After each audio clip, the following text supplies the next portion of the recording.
Welcome to Comics Bazaar, the channel of comics commentary and arcana. This video features Fantastic Four, Volume 2, Issue number 6, cover dated April 1997. This is Heroes Reborn Fantastic Four by Jim Lee. The cover is by Jim Lee, inked by Scott Williams. And it's one of those Jim Lee style posing covers. So this wouldn't have taken him too long to pencil. I'd estimate he could have done this in about 3 or 4 hours. Featuring the Fantastic Four. Obviously, I do like the figure of the Thing here, ready for a fight in the foreground. And it seems like there's a team up that's happened with Doctor Doom because of the appearance of Super-Skrull at the end of the previous issue. So there's also a little notice up here that there's a prologue inside to a crossover event, Industrial Revolution. And that is because Jim Lee is taking leave of the penciling duties on Fantastic Four with only 16 pages that he's working on in this particular issue. The final 7 pages, this prologue, is penciled by Brett Booth. So let's open this one up to the first page. This is a nice first page here. Ben Grimm has a date with Alicia Masters, the blind sculptress from New York City that he met a couple of issues ago, and she's waiting for him forlornly in her studio, it seems, with a glass of red wine, and waiting for Ben to call her on the phone and explain why he's late or isn't going to show. Really nice work on this page by Jim Lee. Obviously there's no action here. I like the details. I like the fact that he's doing work on the street scene outside the window there. We've got the folded napkin, the cutlery, everything. It's really nice stuff. The only thing that I would criticize in respect of this page is the coloring. So there's some problems with the coloring in this particular issue. It's dark, it's muddy. It's that particular problem that there was with computer coloring in the mid to late 90s. Sometimes a page that will look good on screen with the light of the monitor behind it just doesn't reproduce in the same way on the paper stock. Maybe it would have looked a little bit better if the paper stock were glossy, but Marvel is trying to keep the price down, trying to keep, where's it gone, the price under $2, so $1.95. So that's what is at stake. So Alicia's friend rings asking about Ben. He's 3 hours late, and Alicia there, she's wondering, where is Ben? Am I just fooling myself here? Or turn the page, are you really off somewhere saving the world? And indeed, that is what he's doing. And he's specifically in Latveria. I like the little inset establishing shot there. Dr. Doom's castle, mostly in silhouette. I like the tops of the pine trees there, the mountain in the background. That's really nicely done. But again, on these 2 pages, you can see what I was talking about earlier, how dark, how muddy the computer coloring is. And here we've got a big anchor image of Super-Skrull. So that's pretty cool. And what catches my attention with Super-Skrull is the hatching style that Scott Williams is using in this particular period. So we've got Kirby Crackle there in the background. We've got teeny tiny screen door as well. But we also have this fine hatching here on the loincloth, if that's what it is, that Super-Skrull is wearing. And it's kind of picking out maybe the texture of the fabric of the loincloth. It's interesting, and we see it again in respect of metallic surfaces, and I'll talk about it again there. But it's this very fine hatching line, and I wonder, is it that he's using micron pens for the first time and putting it to this particular effect. So Super-Skrull there boasting about how he possesses the power cosmic, how he has the ability to conquer the entire planet. None of his dialogue is very interesting. It's all pretty much Silver Age style villain speak. And everything on these couple of pages here is just catch up regarding the plot to this point. The Silver Surfer here, Dr. Doom had a scheme in order to take the power from the Silver Surfer, and it turns out maybe even transform himself as the Fantastic Four were transformed. That's what comes out here in Susie's dialogue. Of course, Doom's goal must have been to extract the alien entity's life force to try and replicate the conditions that created the Fantastic Four, as was shown to readers back in issue number 1. So the title of this chapter is Retribution. Creative credits here in the middle of the page. Jim Lee, plot and pencils. Brandon Choi on the script. Scott Williams and JD. JD is John Dickinson on the inks. It's hard to distinguish their different styles. John Dickinson's style adheres very closely to the model of Scott Williams, which is, I suppose, is what you want if you have two inkers working over Lee's pages here. Joe Chiodo and Martin Jimenez on the colors with Wildstorm FX on the computer color effects. And finally, digital lettering by Richard Starkings and Comicraft, and this DL is Dave Lanthair. So let's continue with the story here, and then we get a nice double page spread. This is what we're paying in for. So we've got Super-Skrull there using his power to blast Dr. Doom up against the side of the wall of his palatial room there. And yeah, I like this. This is well done. Jim Lee spending a bit of time on this page. Interesting to see here too how very tall Wyatt Wingfoot is compared to a crouching thing there. What the Super-Skrull is saying is not very interesting. He says he's going to give Dr. Doom a taste of the prize that Dr. Doom so desperately sought to possess. I think Brandon Choi does a good job on the Things dialogue. I've been saying that throughout my video reviews of this particular title. I think he gets Ben Grimm's voice correct. What a revolting development this is. He exclaims, "There's a part of me that wants to root for the Skrull to sock it to that tin-plated tyrant, but that'd mean we'd have to take care of the big green toad by ourselves." So I think Choi does a good job on the Thing to give credit where credit's due. Black Panther over here saying it would appear that we must choose the lesser of two evils. So that means to take Dr. Doom's side in this regard. So let's continue.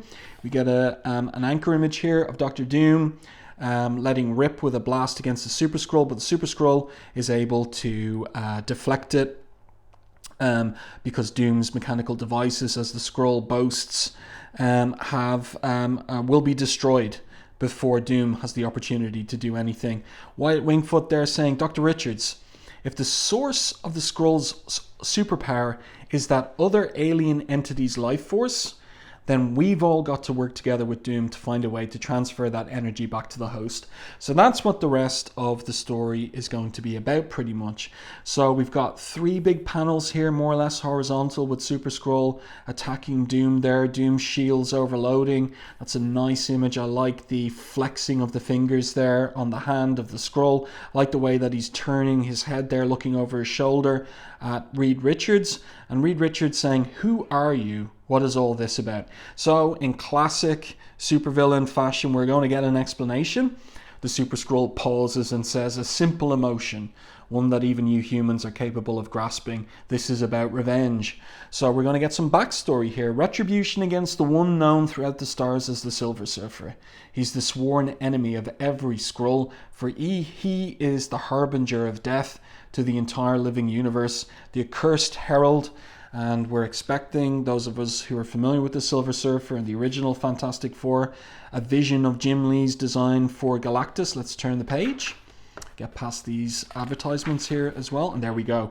Now that is also an image that is worth the price of admission. Look at that. That's a nice upshot on Galactus there. And Jim Lee not particularly doing anything radical with Jack Kirby's original design, just making it a little, what would I say, sharper for the 90s. And lots of Kirby crackle there as well. You have a sense of the scale of the Galactus with the Silver Surfer there in the foreground. That's really nice stuff. And again, you can see this fine hatching that Scott Williams is doing here on the metallic surfaces. And I was thinking, you know, as I said earlier, I think he's using a Micron pen for that. But what I think he's going for is he's going to reveal the tooling marks on the metal armor that Galactus is wearing. So that's what we're kind of seeing here being indicated by these fine hatching lines. That's the way I take it anyway. But it's something new that he's doing in the inking on Heroes, on Jim Lee's Fantastic Four Heroes Reborn pencils, because I don't remember him doing this kind of thing before this particular run. So here we have a load of things that most of us already know about Galactus. He's the destroyer of worlds, the godlike being responsible for the death and destruction of the Skrull throne world. That's why they want revenge. We, the few surviving sons of Skrull, are sworn to avenge our fallen people. Fools, do you really think the coming of the Surfer to your world was simply an accident? We bided our time here and waited. We knew it would not be long before he returned to reap the harvest, and now our plan to capture the Herald and rob him of his power cosmic has succeeded at last. We possess the power to stage our final reckoning with Galactus himself. So, what happens here is that one of Super-Skrull's men, who are still in human form here, alert him to the fact that their sensors have detected unidentified aircraft trespassing into Latvian airspace, closing in on our location. So there's the alarm going off there. Now what's all this about? Well, it turns out to be S.H.I.E.L.D. There was an extraction team organised in respect of Wyatt Wingfoot's original mission, and he explains here to the thing, it was a contingency plan just in case something went wrong. And he says to the thing, it slipped my mind to tell him about it. Guess old habits are hard to break. But Super-Skrull here isn't worried about this. He says, all you've done is consign those men to their deaths. I can instantaneously create an impenetrable shield around the entire castle. So the aircraft just smash in to the shield, and the pilots and everyone aboard are dead. So the thing reacts to that. Get a really nice anchor image of him here, punching Super-Skrull in the chest. That's really good work. I really like the detail of his really thick brow there on one side of his face, on the left-hand side of his face. That's really nicely done. I've said it before quite a number of times. I think Jim Lee does a very good job on the thing. And again, you can see if it is those Micron inks that Scott Williams is using, he's using it also to indicate the cracked surface of the thing's rocky skin, I suppose we would say. So the Super-Skrull here knocked down, but now he reveals an aspect of his new power, which is interesting. Freak of nature, he exclaims. You forget that we both have been touched by the Herald's cosmic energy. However, with my own imitative abilities now enhanced, I can easily replicate your very powers. So there he is creating a rocky fist, just like the things, and gives him a return left punch, which knocks the thing out. So the Human Torch comes in here to attack the Super-Skrull. You can see, if you're looking at this in high definition, the colors on these pages are very muddy, very dark, obscuring the detail of the black line work on the Human Torch there. So muddy are the colors. So the Skrull attacked by the Human Torch, but you can see he punches Johnny with the thing fist that he's manifested. Meanwhile, Black Panther is working away at the computer controls of Doom's lab. This isn't working. Any direct confrontation with the creature is futile, he says. I'm afraid Agent Wingfoot may have been right. If Doom indeed knows how to rejuvenate the Silver Surfer, then he holds the key to defeating the Super-Skrull. So Surfer is over there. Sue says, but T'Challa, the Skrull said this Surfer is supposed to be some harbinger of death. So she was listening to that speech. Reed here takes a calculated risk. So he claims, Sue, but we can't be sure just what the truth is in this particular situation. And in order to learn that truth, we may need to revive the Silver Surfer. So Doom is present and listening. Then you will require my help, Richards, he says. I like the fact that the top half of his faceplate is in silhouette there in shadow, and then the camera, so to speak, kind of moves in. We see him, but because I am the only one who knows the reversion source code, he says. And make no mistake, Richards, if we are to succeed, you must all do exactly as I say. So that's Doom. He likes to be giving the orders. Anchor image here, upshot of Super-Skrull holding the defeated Human Torch, and he's saying here, I shall make this pup my first trophy kill. So T'Challa moves from the computer controls and gets into action, kicks Super-Skrull in the jaw. You can see now at this point that Jim Lee is rushing towards the end of the 16 pages. There isn't going to be much in the way of backgrounds now for the rest of the issue, or the chapter rather. So like he's doing a trick here that normally, you know, you should only use once on a page, with a borderless panel here and another one down here and a lot of negative space as well.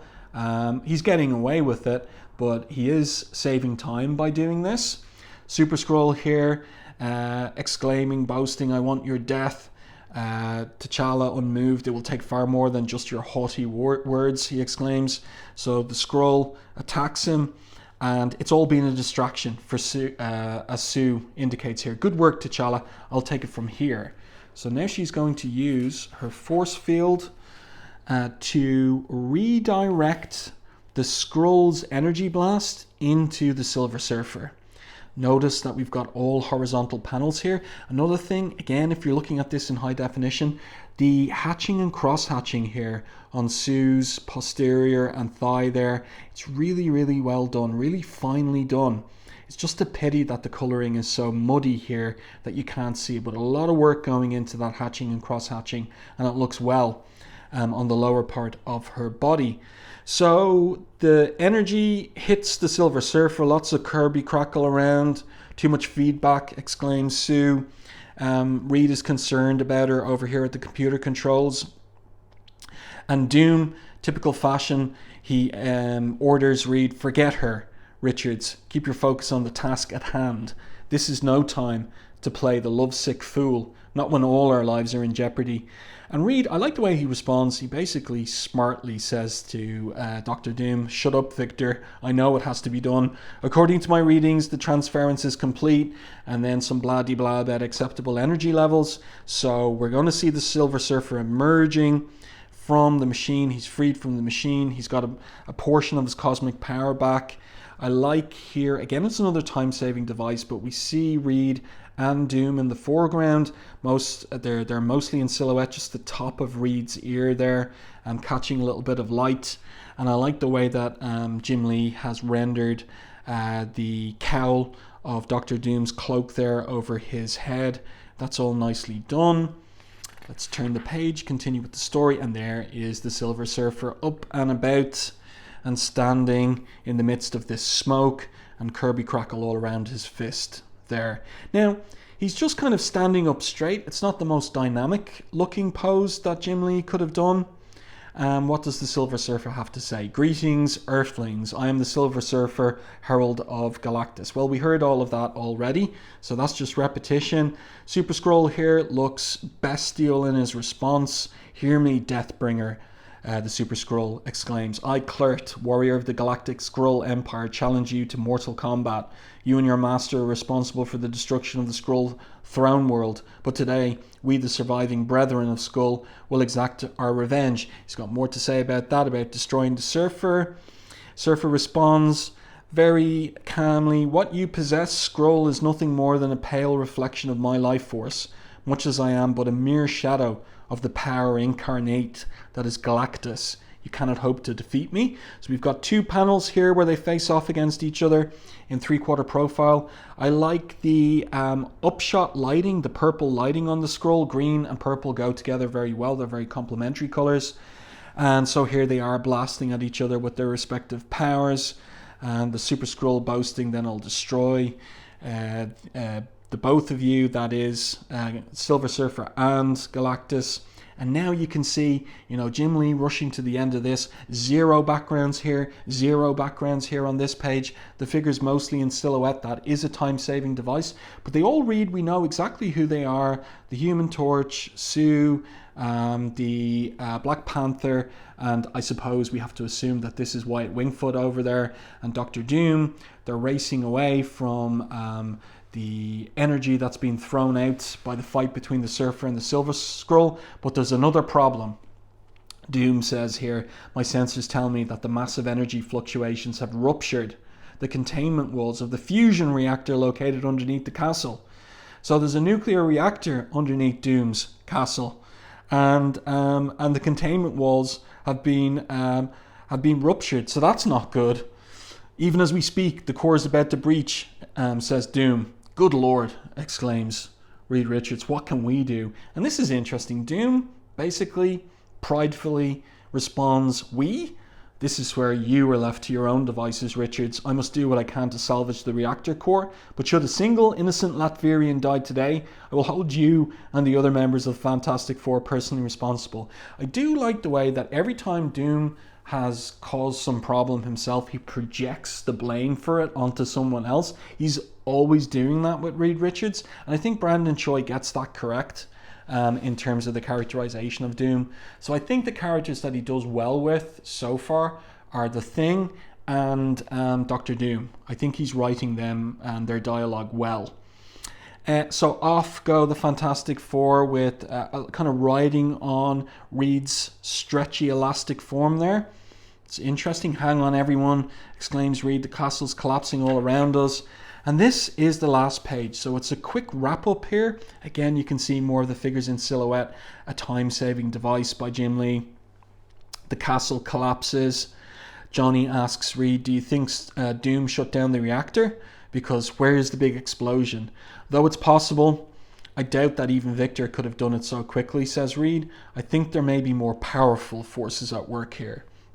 So off they go, The Thing there, talking about the fact that he's got a date with Alicia that he's late for. Up goes the Fantastic Four Fantasticard, the new version of it.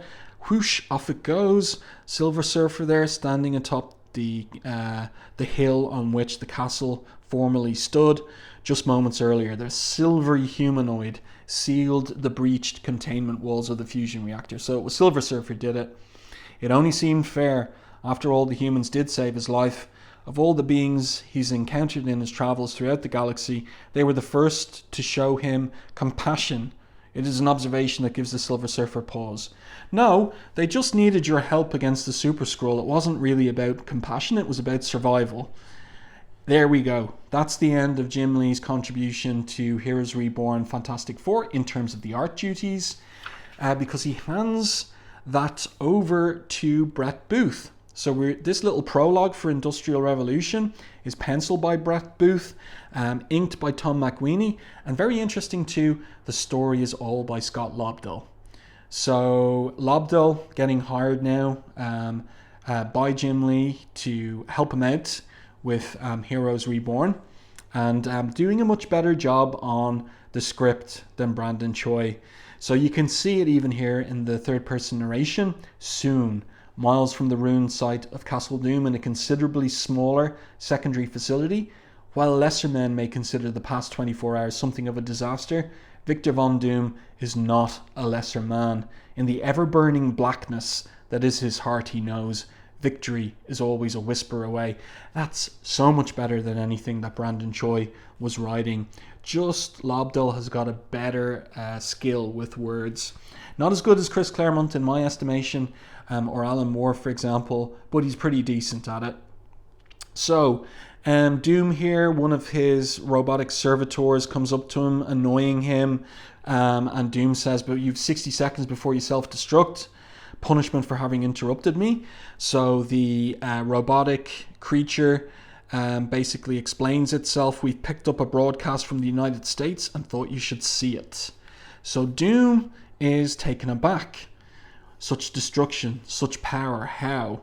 And the robot says, it is all that remains of Avengers Island in Manhattan. He was about to say that was not the question. So the robot responds, sorry, as near as can be discerned, it was overrun by unidentified terrorist factions. The energy spewing forth from the wreckage is... We get a little footnote there, teeny tiny, not quite. See Avengers issues 4 and 5 for more accurate details. A note by editor Mike Heisler. Gamma radiation, any fool can see that, says Doom. Nice close-up there on his face. Cease self-destruct program, says Doom to the robot. This is good from Lobdell. 1,000 thank yous, mate. And then Doom cuts in and says, cease grovel program. Yes, sir. That's good stuff. So Doom here musing. More intriguing than the loss of lives as a result of the total meltdown of the Gamma Core is how any one individual other than myself was able to amass the resources to engineer such an event. So the robot says we believe it was either Hydra or, and this is interesting from Doom, without my blessings. Nonsense. Computer enlarged sector Lambda 3. We've already scanned for survivors. There's nothing, but Doom is insistent. Turn the page, get past these advertisements. Here we get a big double page spread of the Heroes Reborn Hulk, who has this kind of longer hair, very strategically placed, bit of smoke there over the Hulk's crotch, otherwise we could be aghast at what we would see. And so the computer zooming in. Doom is not accustomed to surprises, declares the third person narration. Surprises are the domain of the unprepared, he was fond of explaining to his friends a long time ago, when he once upon a time allowed himself the burden of friendship. I like that phrasing, the burden of friendship. So Doom thinks, or says aloud, this is impossible. For weeks I've concentrated my efforts on siphoning the cosmic energy which rages through the Silver Surfer, while this creature of raw gamma radiation has walked the Earth. And yet, how can it be that something as fragile as a human vessel can contain such power? So, turn the page, and he tells the computer projected gamma dissipation of 97%, rather 98.37%, with a biogenetic purge of excess physiology, resulting from direct infusion of pure gamma radiation. And then we moved to the third person narration. In the instant before the world's most advanced computers can calculate the information, Dr. Doom's mind races ahead to the image which will result. That is, a holograph of the human being which served as host for the gamma radiation. And that is someone he recognizes. You can see by his popped eyes there, he's unprepared to see the figure of Bruce Banner.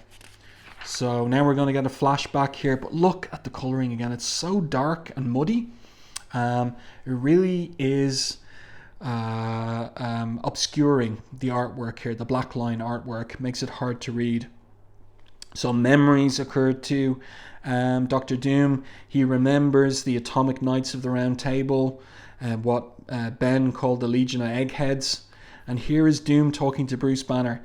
Is that you're dedicating your life to the creation of a bomb you can never dare use for fear of its destructive potential? But it doesn't have to be used, Victor, says Bruce. The very existence of the gamma bomb will ensure that it will never be deployed. Doom responds, congratulations, my friend. You're an idiot. Like that. That's good stuff. And Bruce replies, I see nothing idiotic about trying to protect the world from its own basest instincts. Not when I believe that within each of us, even you, Victor, lies the capacity to wield such unbridled power for the benefit of all mankind. So this is Hank Pym here taking a picture of the Atomic Knights for the record books. So you've got this guy, Rebel O'Reilly, Tony Stark, Victor Von Doom, Bruce Banner, and Reed Richards. And then, in the present, how ironic, says Doom. It would seem Bruce has become trapped in a fashion, a victim of his own ambition. And he's saying this, there's a double irony. He is encased in armor because of his own ambition and the experiment blowing up in his face, literally. Rather than master the technology we all once worshipped, as I have done, he says, it has become its slave. There but for the grace of myself. Go I, he was about to say. That's so funny. Just the sheer pride coming out in that dialogue. There but for the grace of myself. That's good stuff by Lobdell. So the robot asks, Sire, is there anything we can do? We wait, says Doom. It is evident that the forces unleashed this day will result in a confrontation between all my old friends, my most bitter enemies. Soon they will all fall, he says, and it will be Victor Von Doom alone who will stand tall amongst the wreckage they have made of their petty lives. And the robot says, this is rather comic, waiting it is, sire. And as the seldom heard sound of laughter courses against the stone, it is clear that, quite by accident, the long-debated Industrial Revolution has begun. So this is where the Heroes Reborn titles are going to come together for a finale. And you can see here that we're getting a direction to go read Avengers number 6. And don't miss next issue's trip into the negative zone in Fantastic Four. So Jim Lee will remain as plotter of Fantastic Four, and he is going to replay all the hits from the Stan Lee and Jack Kirby run for the remaining 6 or was it 7 issues? I think it went to issue 13. I think it was wrapped up with that. So advertisement here for the new artist on the Cable series. Also Heroes for Hire coming as well, previewed here. Adam Kubert on, wait a minute, no, this is still Heroes for Hire. Last page here. Oh yeah, Andy Kubert and Kazar of the Savage Land. I always like that particular advertisement. I think it's good. There you go, no letters page. I do hope that you enjoyed this review and commentary on Fantastic Four number 6, Heroes Reborn Fantastic Four. As I said, this is the last artwork by Jim Lee for the title. I think it's pretty good in this issue. Just a pity about the dark computer coloring on many of the pages. Let me know your thoughts on this one in the comment section. If you enjoyed my review and commentary, please like and share the video. It really does help the channel. And if you haven't done so already, subscribe to the channel and stay tuned for more content like this.